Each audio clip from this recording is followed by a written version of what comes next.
Hi, I'm Ed Bacon, the rector of All Saints Church, Pasadena. Whoever you are and wherever you find yourself on the journey of faith, I hope that you'll find something here that speaks to you. Welcome. Send your Spirit, God, to open our hearts and our minds to your word and strengthen us to live according to your will. In Jesus' name.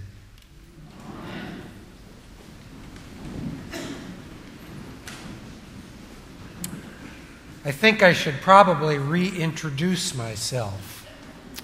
I'm Gary Hall, and I worked here for 11 years, from 1990 to 2001.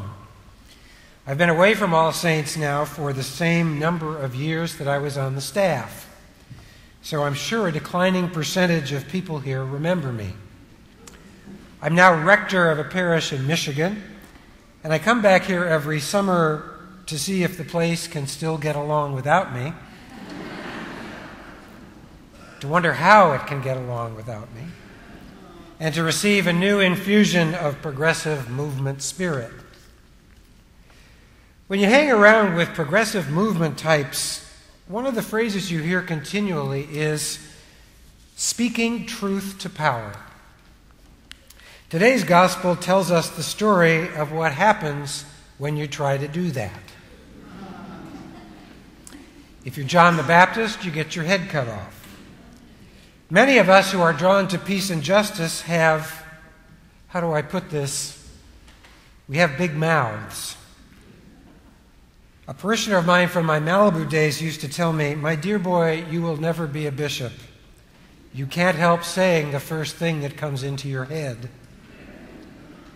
So there's speaking truth to power, and then there's having a big mouth. I seem to fall into both categories. So I suppose that's why I fit in here for 11 years so well at All Saints. But the great progressive intellectual Noam Chomsky is skeptical about speaking truth to power. Here is what he says. Noam Chomsky says, "I don't agree with the slogan, speak truth to power. First of all, you don't have to speak truth to power because they know it already. And secondly, you don't speak truth to anybody. That's too arrogant. What you do is join with people and try to find the truth. So you listen to them and tell them what you think and so on, and you try to encourage people to think for themselves." Noam Chomsky's words remind me of one of the best scenes in the movie Casablanca. It's night at Rick's place, and the German soldiers start singing a military song, a drinking song. In response, Victor Laszlo, the great freedom fighter, goes up to the band leader and tells him to play La Marseillaise instead. All the French patriots sing a stirring rendition of their national anthem, drowning out the Germans. And what does that get them? At the end of the song, Colonel Strasser tells Captain Renault to shut down the bar for good.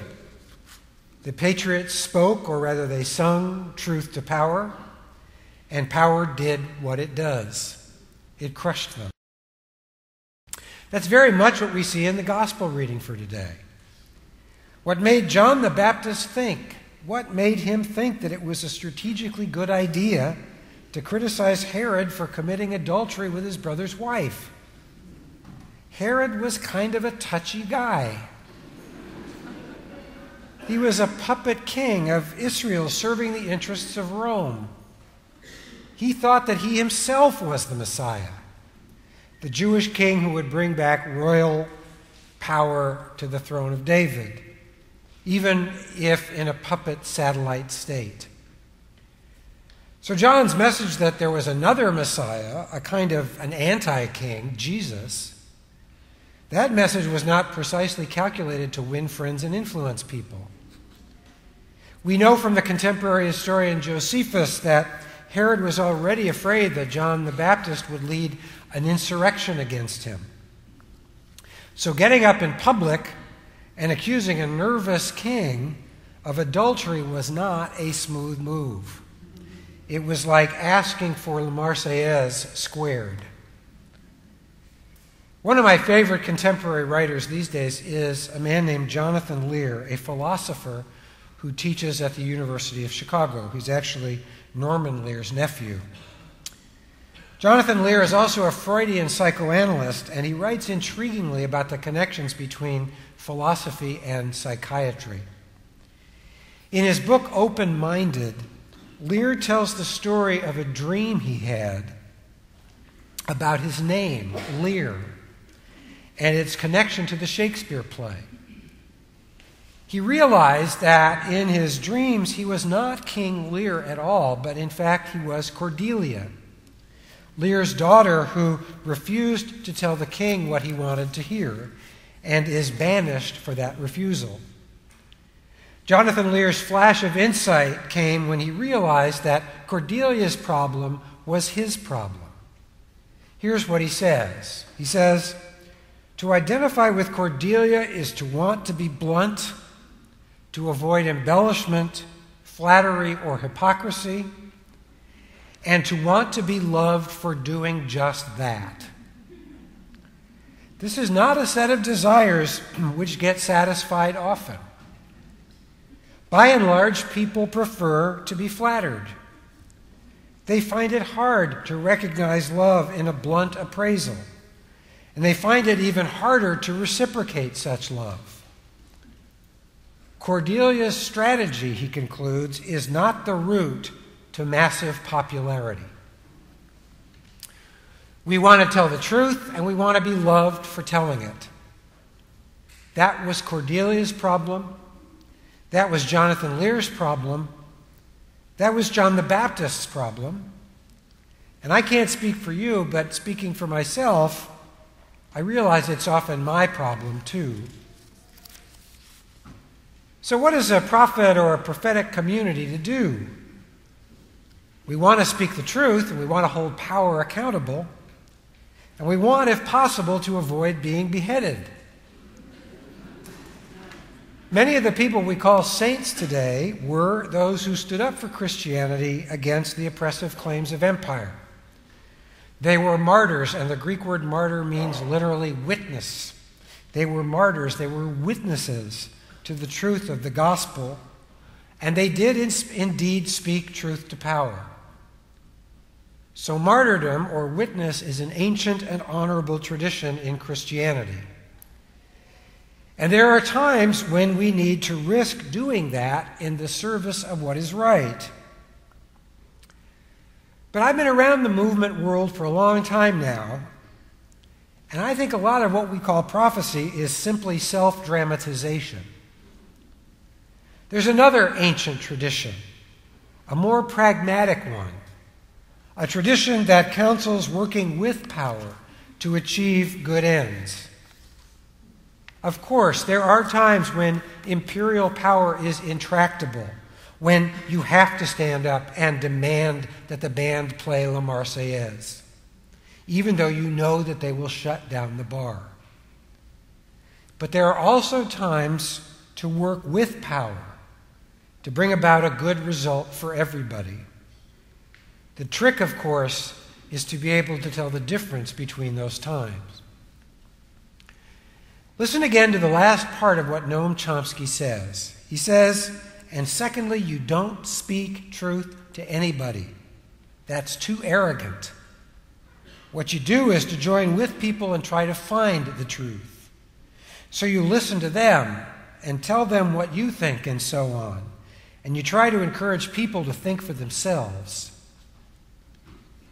One of the things I've learned as a preacher is that anybody can get up in a pulpit and point their finger at somebody else and tell them what's wrong with them. That is really pretty easy to do. The harder thing is to build the kind of relationships and systems that will actually make for change.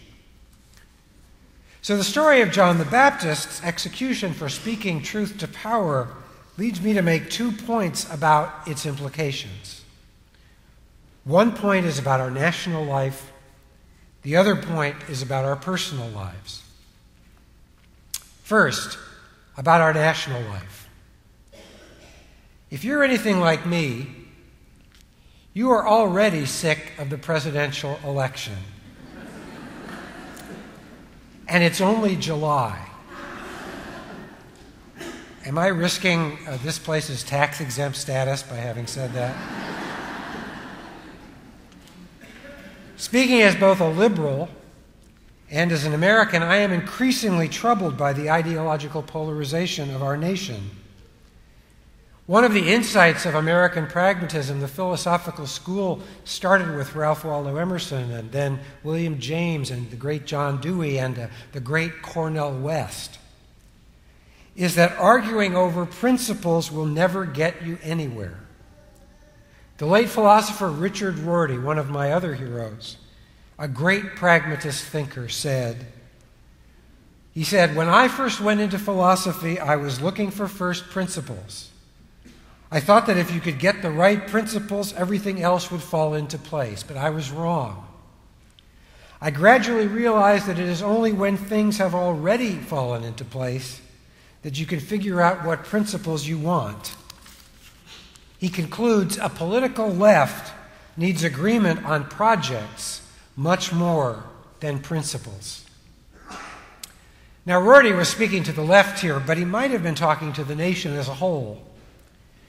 We Americans will never agree about principles. Some of us will continue to believe that America is most itself when it is generous and compassionate and expansive and just. Others will see America always as primarily a home for untrammeled individual liberty and the main chance. As a people, we will never completely agree about what America means. But we can find common ground about what America does. As Rorty says, first projects, then principles.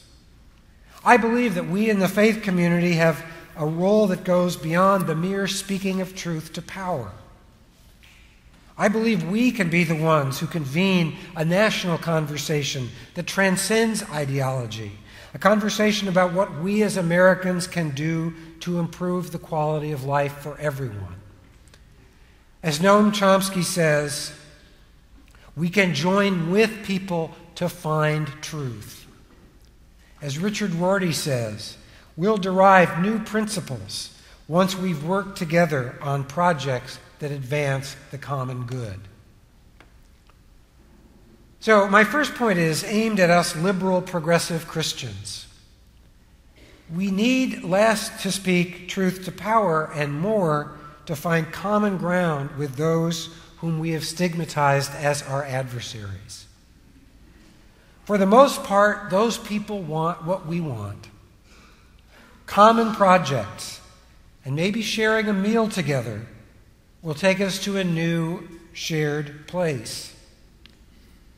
So this summer, try taking a tea party or to lunch. But don't be naive about it. Get them to pick up the check.